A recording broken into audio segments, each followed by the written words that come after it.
ಪಠ್ಯಪೂರಕವಾದಂತಹ ಶುಕನಾಸನ ಉಪದೇಶ.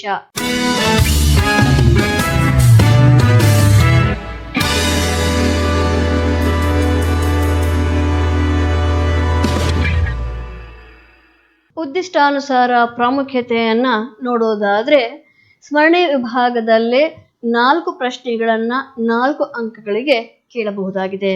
ಗ್ರಹಿಕೆಯ ವಿಭಾಗದಲ್ಲಿ 3 ಪ್ರಶ್ನೆಗಳನ್ನ 5 ಅಂಕಗಳಿಗೆ ಕೇಳಬಹುದಾಗಿದೆ. ಪ್ರಶ್ನಾನುಸಾರ ಪ್ರಾಮುಖ್ಯತೆಯನ್ನ ಈ ಪಠ್ಯದಲ್ಲಿ ನೋಡುವುದಾದ್ರೆ, 1 ಅಂಕದ ಪ್ರಶ್ನೆಯನ್ನ 1 ಅಂಕಕ್ಕೆ ಉತ್ತರವನ್ನ ಬಯಸುವಂತಹ 5 ಅಂಕಗಳಿಗೆ 5 ಪ್ರಶ್ನೆಗಳನ್ನ ಕೇಳಬಹುದಾಗಿದೆ.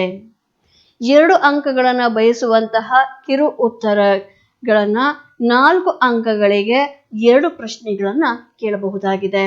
ಹಾಗಿದ್ರೆ ಈ ಪಠ್ಯದ ಅನುಸಾರವಾಗಿ ಯಾವ ರೀತಿಯಾಗಿ ಪ್ರಶ್ನೆಗಳನ್ನ ಕೇಳಬಹುದು ಅನ್ನೋದನ್ನ ನೋಡೋಣ. ಮೊದಲನೆಯ ಪ್ರಶ್ನೆ, ಯಾರಿಗೆ ಗುರುವಾಣಿ ಹೊರೆ ಎನಿಸುತ್ತದೆ? ಈ ಪ್ರಶ್ನೆಯನ್ನು 1 ಅಂಕಕ್ಕೆ ಕೇಳಲಾಗುತ್ತದೆ.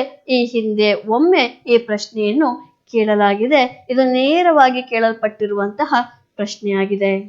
ಈ ಪ್ರಶ್ನೆ ಸ್ಮರಣೆಯ ವಿಭಾಗದ ಸಾಧಾರಣ ಪ್ರಶ್ನೆಯಾಗಿದೆ.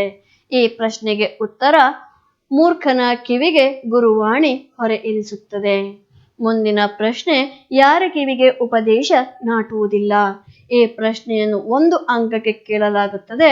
ಇದು ಒಮ್ಮೆ ಪುನರಾವರ್ತನೆಯಾಗಿದೆ. ಇದು ನೇರವಾಗಿ ಕೇಳಲ್ಪಟ್ಟಿರುವಂತಹ ಪ್ರಶ್ನೆಯಾಗಿದೆ.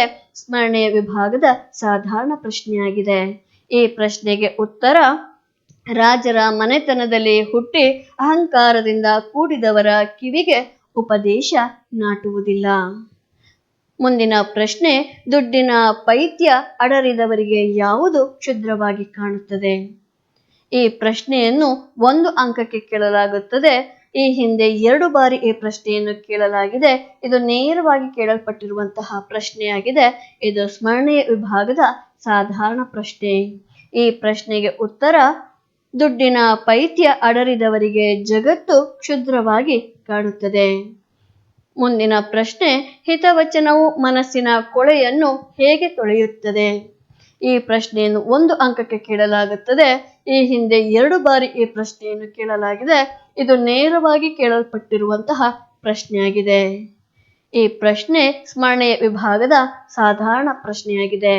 ಈ ಪ್ರಶ್ನೆಗೆ ಉತ್ತರ, ಚಂದ್ರ ಕತ್ತಲನ್ನು ಕಳೆವಂತೆ ಹಿತವಚನವು ಮನಸ್ಸಿನ ಕೊಳೆಯನ್ನು ತೊಳೆಯುತ್ತದೆ. ಮುಂದಿನ ಪ್ರಶ್ನೆ, ಗುರೂಪದೇಶದ ಗುಣಗಳನ್ನು ಪಟ್ಟಿ ಮಾಡಿ. ಈ ಪ್ರಶ್ನೆಯನ್ನು 2 ಅಂಕಗಳಿಗೆ ಕೇಳಲಾಗುತ್ತದೆ. ಈ ಹಿಂದೆ ಒಮ್ಮೆ ಕೇಳಲಾಗಿದೆ. ಇದು ನೇರವಾಗಿ ಕೇಳಲ್ಪಟ್ಟಿರುವಂತಹ ಪ್ರಶ್ನೆಯಾಗಿದೆ. ಗ್ರಹಿಕೆಯ ವಿಭಾಗದ ಸಾಧಾರಣ ಪ್ರಶ್ನೆಯಾಗಿದೆ. ಈ ಪ್ರಶ್ನೆಗೆ ಉತ್ತರ, ಜನರ ಒಳ ಹೊರಗಣ ಕೊಳೆಗಳನ್ನು ತೊಳೆದು ಬಿಡುವ ನೀರಿಲ್ಲದ ಮೀಹ ತಲೆ ನೆರೆಯದೆ ಮೈ ಸುಕ್ಕುಗಟ್ಟದೆ ಮೂಡುವ ಮುಪ್ಪು ಬೊಜ್ಜು ಬೆಳೆಯದೆ ಬರುವ ಗುರುತ್ವ ಬಂಗಾರವಿಲ್ಲದೆ ಮಾಡಿದ ಬೆಲೆ ಬಾಳುವ ಕಿವಿಯೋಲೆ ಪಂಜು ಇಲ್ಲದೆ ಬೆಳಗುವ ಬೆಳಕು ಉದ್ವೇಗ ಭರಿಸದ ಜಾಗರಣೆ ಇವು ಗುರೂಪದೇಶದ ಗುಣಗಳಾಗಿವೆ. ಮುಂದಿನ ಪ್ರಶ್ನೆ, ರಾಜರ ಪ್ರಕೃತಿ ಹೇಗಿರುತ್ತದೆ? ಈ ಪ್ರಶ್ನೆಯನ್ನು 2 ಅಂಕಗಳಿಗೆ ಕೇಳಲಾಗುತ್ತದೆ. ಈ ಹಿಂದೆ 2 ಬಾರಿ ಈ ಪ್ರಶ್ನೆಯನ್ನು ಕೇಳಲಾಗಿದೆ. ಇದು ನೇರವಾಗಿ ಕೇಳಲ್ಪಟ್ಟಿರುವಂತಹ ಪ್ರಶ್ನೆಯಾಗಿದೆ. ಇದು ಗ್ರಹಿಕೆ ವಿಭಾಗದ ಸಾಧಾರಣ ಪ್ರಶ್ನೆಯಾಗಿದೆ.